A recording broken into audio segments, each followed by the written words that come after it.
इस समय 5000 से ऊपर गोवंश वहां है, और जिन लोगों ने भी वहां जाकर दर्शन किया है उनके मन में अत्यंत प्रसन्नता का अनुभव होता है। यहां बहुत से लोग ऐसे हैं जिन्होंने वहां दर्शन किया ही है, लेकिन एक बात हम जरूर कहेंगे कि जो भी ब्रज में आवें वे अवश्य एक बार भगवान कृष्ण बलराम की नित्य गोचारण स्थली जड़खोर गोधाम का दर्शन करें।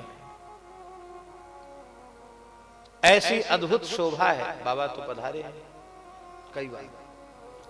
चारों ओर पर्वत, और वर्षा में जब पर्वत हरे भरे हो जाते हैं और हजारों गाय पहाड़ पर चरती है, उतरती है, पीछे से ग्वारिया संत रहते हैं, तो ऐसे लगता कि ये वस्तुतः द्वापर कालीन ब्रज है और निश्चित ग्वालवाल आ रहे हैं, गैया आ रही हैं, तो इनके पीछे कृष्ण बलराम भी पधार रहे हैं।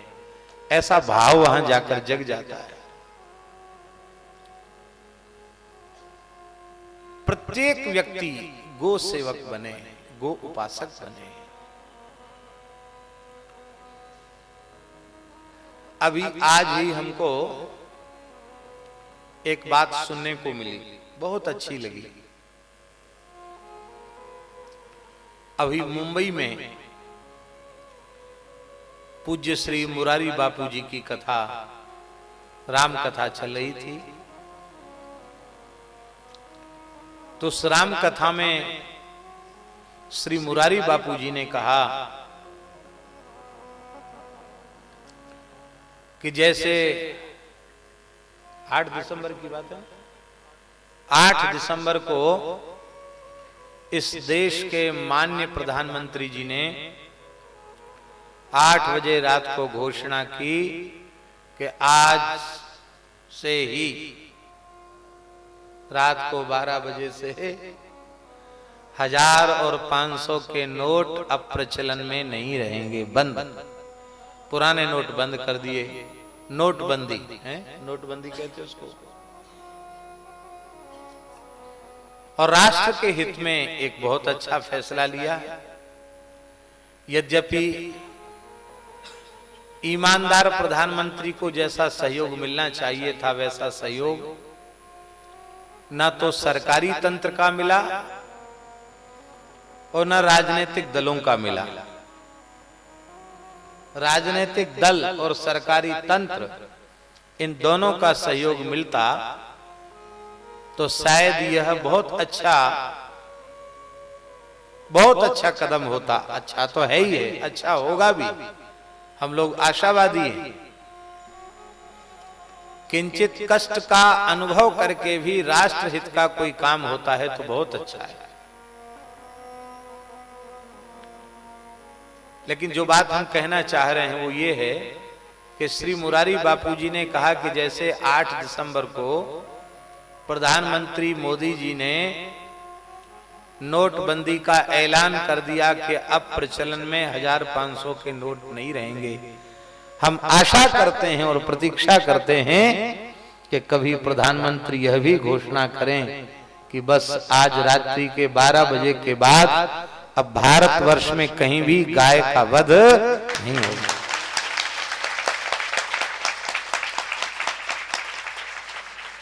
गाय के रक्त की एक बूंद भी भारत की धरती पर अब सही नहीं होगी। बापूजी ने कहा, श्री मुरारी बापूजी ने कहा कि यदि प्रधानमंत्री जी ऐसी घोषणा करते हैं तो वह भारत राष्ट्र का वास्तविक हित होगा। हमने तो साक्षात सुना नहीं, लेकिन जिन्होंने सुना उन्होंने ये बात आज हमको बताई।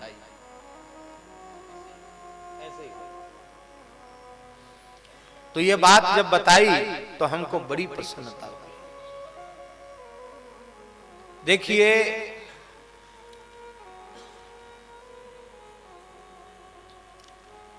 गोरक्षा की जो बात है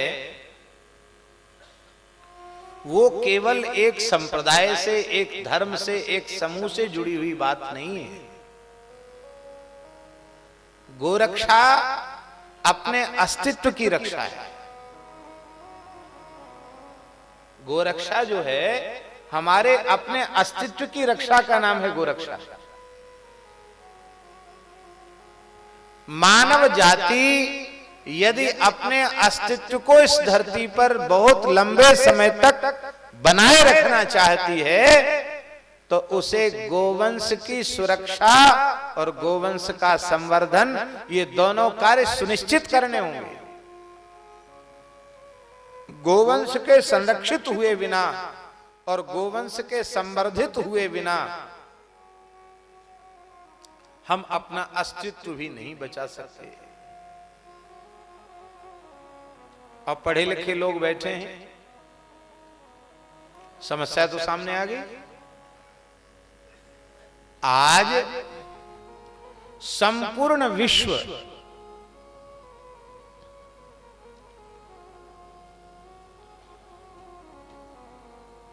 पर्यावरण की विकृति से चिंतित है कि नहीं? पूरी दुनिया में लोग ये कह रहे हैं कि जिस तेजी से पर्यावरण बिगड़ रहा है, प्रदूषण बढ़ रहा है, जहरीली गैस वातावरण में व्याप्त हो रही है, अन्न जहरीला, जल जहरीला, वायु जहरीली, ये जितनी तीव्रता है इस प्रदूषण की, यदि इसको नहीं रोका गया तो मानव जाति नहीं, सारे ब्रह्मांड का अस्तित्व ही कब नष्ट हो जाएगा कोई ठिकाना नहीं। लोगों ने तो शायद कोई अवधि भी निश्चित की है कि यदि ये नहीं हुआ तो इतने समय बाद कुछ नहीं रह जाएगा।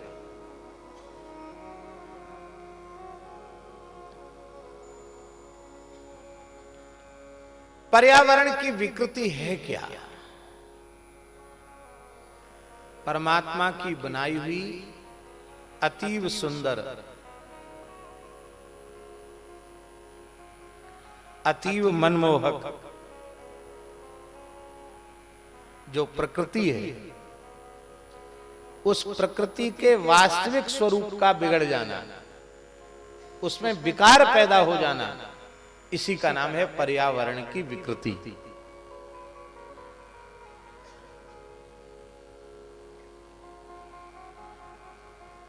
अब हम पूछते हैं कि भगवान अत्यंत सुंदर हैं और भगवान का बनाया हुआ ये जगत भी सुंदर है, उनकी बनाई हुई ये प्रकृति भी सुंदर है, तो परमात्मा की सुंदर प्रकृति में विष घोलने का काम किया किसने? इसको जहरीली बनाने का काम किया किसने? इस पर्यावरण को विकृत बनाने का कलंक किसके मस्तक पर है? किसने बिगाड़ा? क्या उत्तर होगा? भगवान ने बिगाड़ा? किसने बिगाड़ा? हम लोगों ने बिगाड़ा। प्रकृति को नुकसान कौन पहुंचाता है?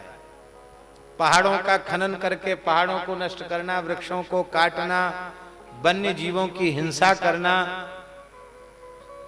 नदियों को बांध देना, उनमें गटर मिला देना, ये सब काम किसका है? विकास के नाम पर, विज्ञान के नाम पर सारी दुनिया में आणविक रासायनिक हथियारों का निर्माण करना, ये किसका काम है?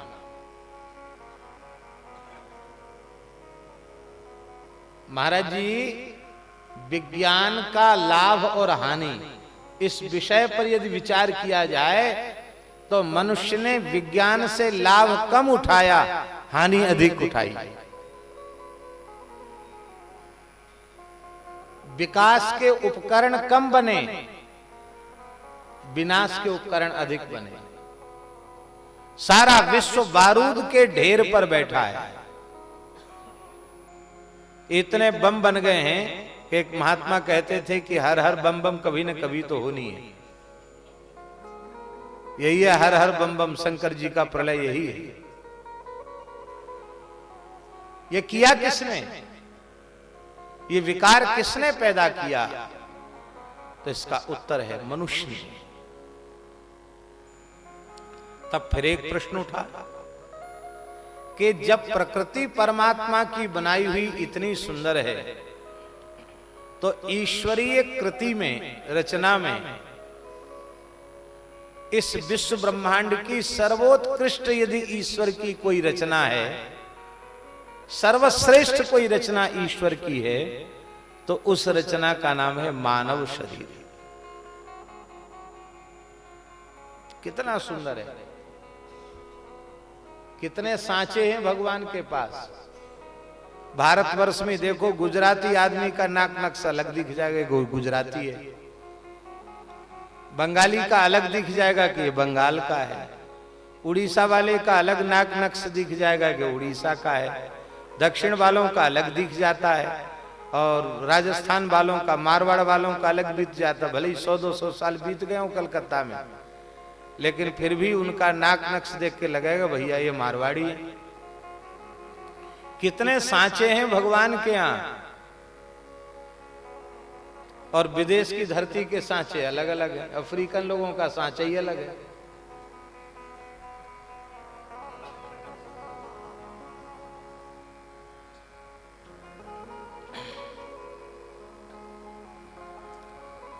तो राम जी कितनी अद्भुत कृति है। मानव शरीर आध्यात्मिक शक्तियों का पुंज है, खजाना है। मानव में ही ऐसी क्षमता है कि संपूर्ण ब्रह्मांड के गुप्त प्रकट भेदों का अनुभव इसी शरीर में कर सकता है। अन्य किसी भी शरीर में यह क्षमता नहीं है। यत पिंडे तद ब्रह्मांडे, यद ब्रह्मांडे तत् पिंडे, यह अनुभूति केवल मनुष्य कर सकता है।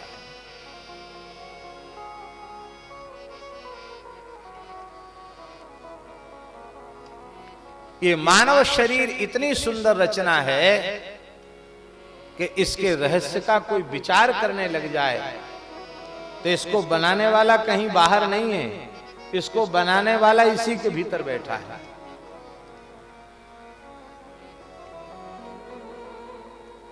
रेशम का कीड़ा होता ना, रेशम का कीड़ा, तो रेशम का कीड़ा फल बनाता है, अपने मुंह से रेशा निकालता है और उसको बनाकर खुद भी उसी में बैठ जाता है।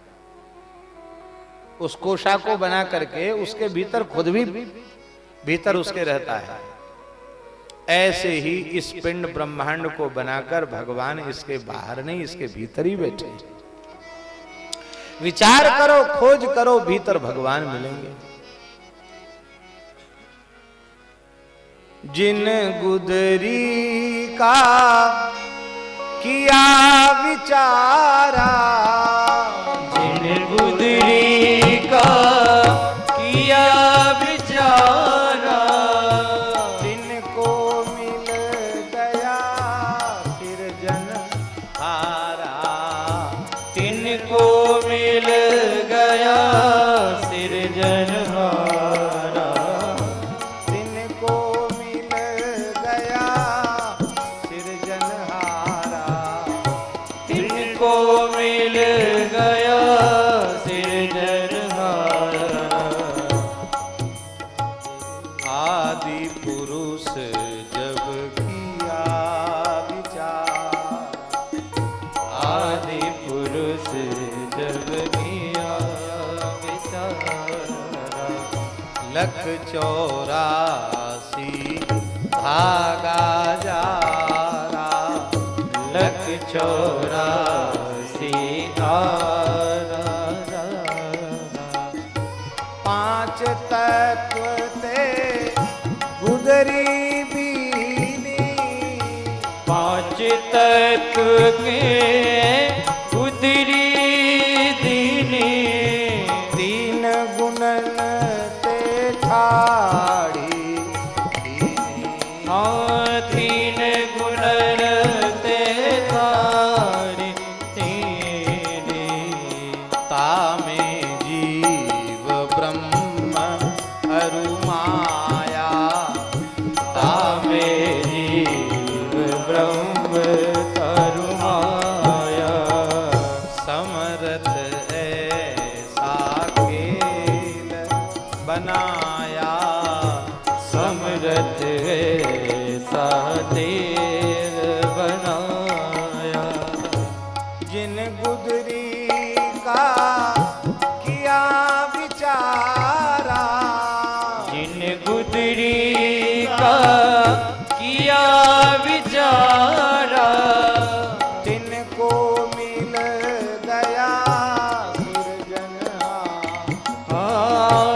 इनको मिल गया सिरजनहारा। हमारे पूज्य श्री खाकचौक वाले महाराज जी, पहाड़ी बाबा महाराज, ये समझाते थे, महाराज जी यही बात समझाते थे, जिन गुदरी का किया विचारा तिनको मिल गया सिरजनहारा। इसी में सब कुछ भेद छिपा हुआ। तो जब मानव देह ईश्वर की सर्वश्रेष्ठ रचना है, तो इस सर्वश्रेष्ठ रचना ने भगवान की बनाई प्रकृति को विकृत करने का दुष्कर्म क्यों किया, ये पाप क्यों किया मनुष्य ने? इसका एक ही उत्तर है,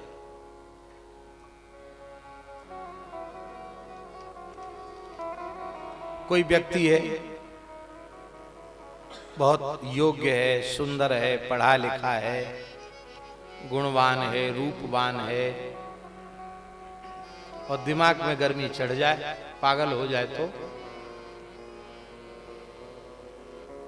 चाहे जितना पढ़ा लिखा हो, चाहे जितना सुंदर हो, और पागल हो जाए तो कपड़ा फाड़ दे, नंगा घूमने लग जाए, ऊपर से कूद जाए, पता नहीं क्या कर। पागल तो पागल, पागल का क्या ठिकाना।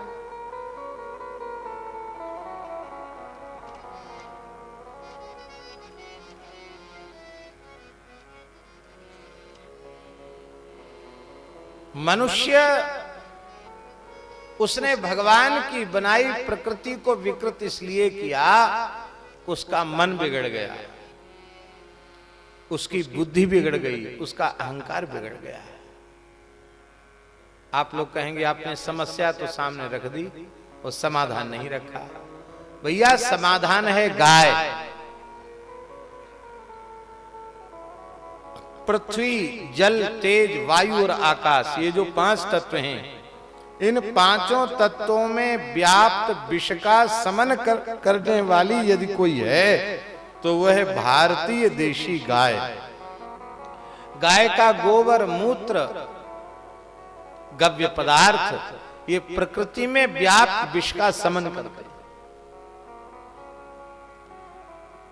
चाहे जैसी विषैली धरती हो गई हो, गोबर गोमूत्र से वो पवित्र हो जाएगी।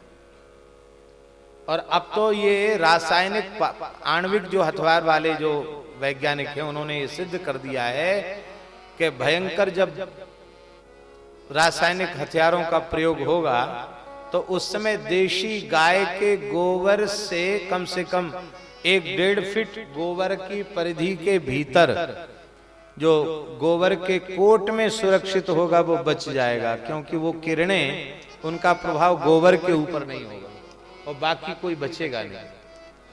माने उन भयंकर विषैली जो गैसें हैं उनके दुष्प्रभाव को गोबर बचा सकता है, ये विज्ञान ने स्वीकार कर लिया।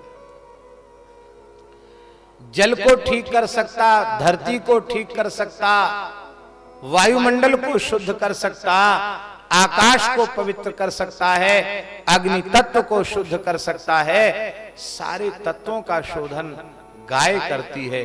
पृथ्वी, जल, तेज, वायु, आकाश, इन 5 तत्वों का गाय शोधन करती है। इतना ही नहीं, सबसे ऊंची बात यह है कि स्थूल प्रकृति का ही शोधन नहीं, गाय सूक्ष्म प्रकृति का शोधन करती है। गाय मन को पवित्र करती है, गाय बुद्धि को पवित्र करती है, गाय अहंकार को पवित्र करती है।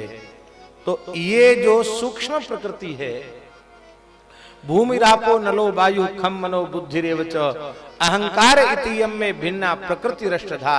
ये जो अष्टधा प्रकृति है, इस अष्टधा प्रकृति में स्थूल प्रकृति का ही शोधन गाय नहीं करती, अपितु मन, बुद्धि और अहंकार जो सूक्ष्म प्रकृति है, जिसके विकृत होने से स्थूल प्रकृति विकृत हुई है। हम लोग क्या कर रहे हैं, अभी स्थूल पर ध्यान दे रहे हैं, सूक्ष्म पर तो ध्यान ही नहीं है। सूक्ष्म प्रकृति ठीक रहेगी तो स्थूल प्रकृति अपने आप ठीक रह जाएगी। उसका उपाय है गोवध का सर्वथा बंद होना। भयंकर भयंकर जो रोग उत्पन्न हो रहे हैं उनका कारण है गव्य पदार्थ मनुष्य के भीतर नहीं जा रहे हैं। आपको एक बात सुनकर हैरानगी होगी, जर्सी गाय का दूध, जो शंकर जाति की गाय होती है, जर्सी गाय, दोगली गाय, इस गाय का दूध, इसमें कैंसर के कीटाणु हैं। इस दूध को पीने वाला भयंकर रोगों से ग्रसित हो जाएगा। एक अंग्रेजी में पुस्तक है डेविल इन द मिल्क, दूध में घुसा हुआ असुर। न्यूजीलैंड के एक वैज्ञानिकों की संस्था ने एक शोध किया और पुस्तक छपी, अमेरिका से छपी है, भारत में भी उपलब्ध है। हम अंग्रेजी पढ़े नहीं इसलिए हम ज्यादा नहीं बता सकते उसके बारे में, लेकिन वो पुस्तक के कुछ अंश हमको पूज्य स्वामी प्रज्ञानानंद जी महाराज ने सुनाए थे, जिसमें ये बात स्पष्ट है कि विश्व में असाध्य रोगों का कारण है जर्सी गाय का दूध दही घी का व्यवहार करना। और दुनिया में जितने बड़े बड़े असाध्य रोग हैं, उन समस्त रोगों की सबसे श्रेष्ठ दवा है भारतीय देसी गाय के गोबर गोमूत्र दूध दही घी का प्रयोग करना।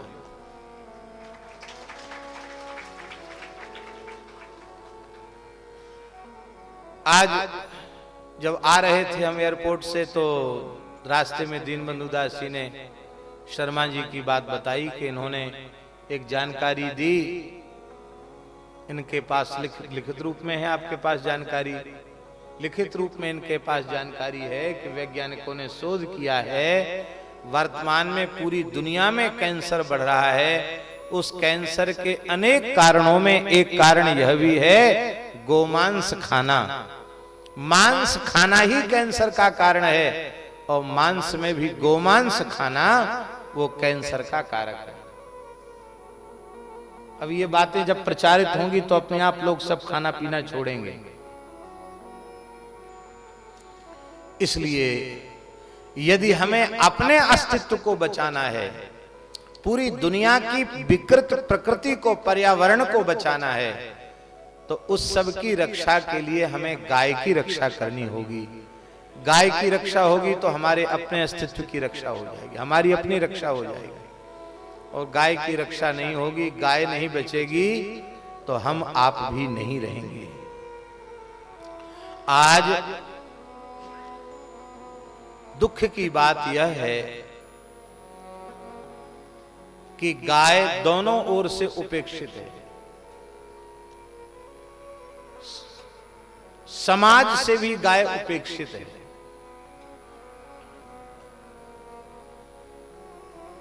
ये जो भारतीय समाज है, ये गोपालक समाज है, गो सेवक समाज है, गोभक्त समाज है।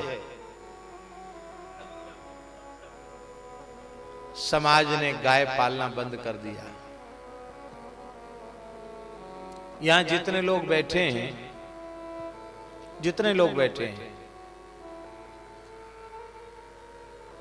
सबसे पूछ के देख लो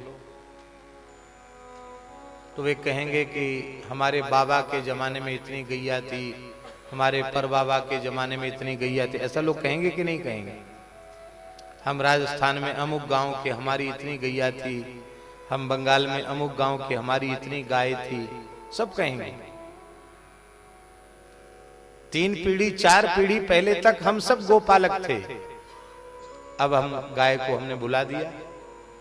अब महाराज जी जो गोपालन करते हैं, दुख की बात है, वे इंजेक्शन लगाकर दूध तो काढ़ लेते हैं और फिर उसको खोल देते हैं। गाय कचड़ा खाए, गंदगी खाए, प्लास्टिक खाए, पन्नी खाए।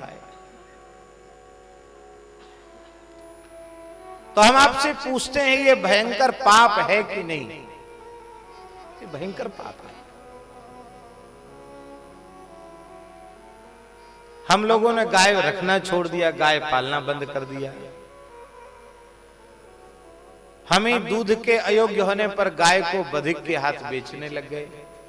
समाज ने गाय की उपेक्षा कर दी। गाय केवल खेत खलिहान से नहीं गई, गाय हमारे हृदय से चली गई, गाय हमारे विचारों से चली गई। ये दुख की बात है। तो एक तो समाज के द्वारा गाय उपेक्षित हो गई और शासन के द्वारा भी गाय उपेक्षित है। इस देश में जब से क्रांति का आरंभ हुआ है तब से अब तक लगातार गोरक्षा की भावना क्रांति के मूल में रही है और बार बार यह आश्वासन दिया गया। महाराणा प्रताप की क्रांति के पीछे क्या उद्देश्य था? शिवाजी की क्रांति के पीछे क्या उद्देश्य था? छत्रसाल जी की क्रांति के पीछे क्या उद्देश्य था? महारानी लक्ष्मीबाई की क्रांति के पीछे क्या उद्देश्य था? फिर इधर सुभाष चंद्र बोस, चंद्रशेखर आजाद और इधर महात्मा गांधी आदि, इनके क्रांति के पीछे क्या उद्देश्य था? स्वयं महात्मा गांधी ने अपनी सभाओं में घोषणा की थी कि जिस दिन यह देश स्वतंत्र होगा, कलम की पहली नोक से गोवध पर पूर्ण प्रतिबंध लगाया जाएगा। ये गोरे लोग, ये गुरुंड, ये अंग्रेज गोमांस भक्षी हैं। गो उपासक ही भारत की धरती पर रह सकते, गो भक्षक भारत की धरती पर नहीं रह सकते। लेकिन आज 70 वर्ष हो गए, फिर भी समाज ने तो उपेक्षा कर ही दी, करता ही चला जा रहा है और शासन के द्वारा भी गोवंश संरक्षण की कोई स्पष्ट नीति अभी तक सामने आई नहीं है। अमुक अमुक प्रांत में गोवध बंद हो गया, प्रतिबंधित है, वो भी एक प्रकार का छलावा ही है। मध्य प्रदेश में गोवध बंद है, पर बड़ी संख्या में मध्य प्रदेश से गाय बाहर जा रही है कटने के लिए।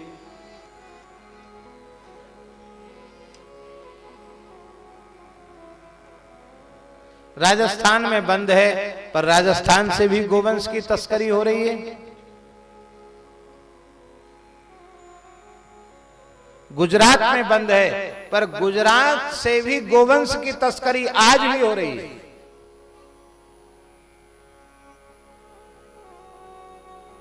अभी इस बार हम गुजरात यात्रा पर गए थे, वहां के प्रामाणिक लोगों ने, कच्छ भुज के प्रामाणिक लोगों ने यह बात बताई कि जो घटना कुछ समय पहले आई थी, जिससे क्षुब्ध होकर प्रधानमंत्री जी ने कुछ वक्तव्य दिया, वो घटना सत्य थी। जीवित गाय का चमड़ा लोग उतार रहे थे, उसके फोटो भी लोगों ने हमको दिखाए इस बार।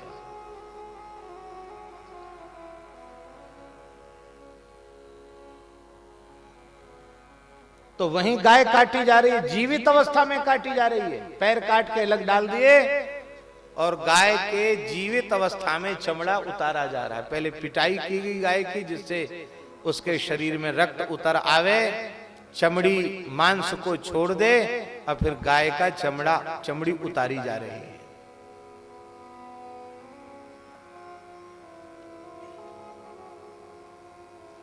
अब हम आपसे पूछते हैं कि गुजरात में गोवंश की हत्या प्रतिबंधित है और मध्य प्रदेश में प्रतिबंधित है, अथवा भाजपा शासित जितने प्रांत हैं उनमें प्रतिबंधित है, ये कहने का अब क्या अर्थ रह गया?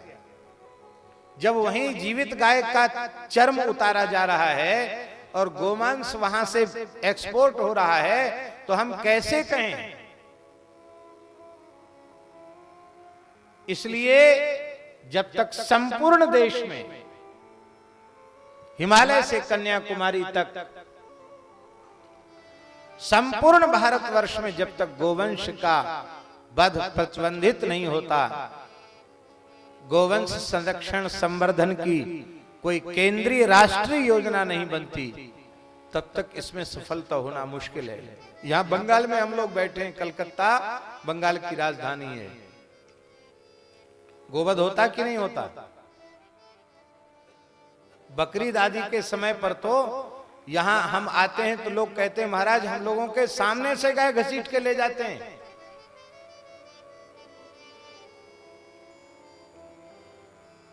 हम इतने अस्तित्वहीन हो गए कि इस भयंकर दृश्य को देखकर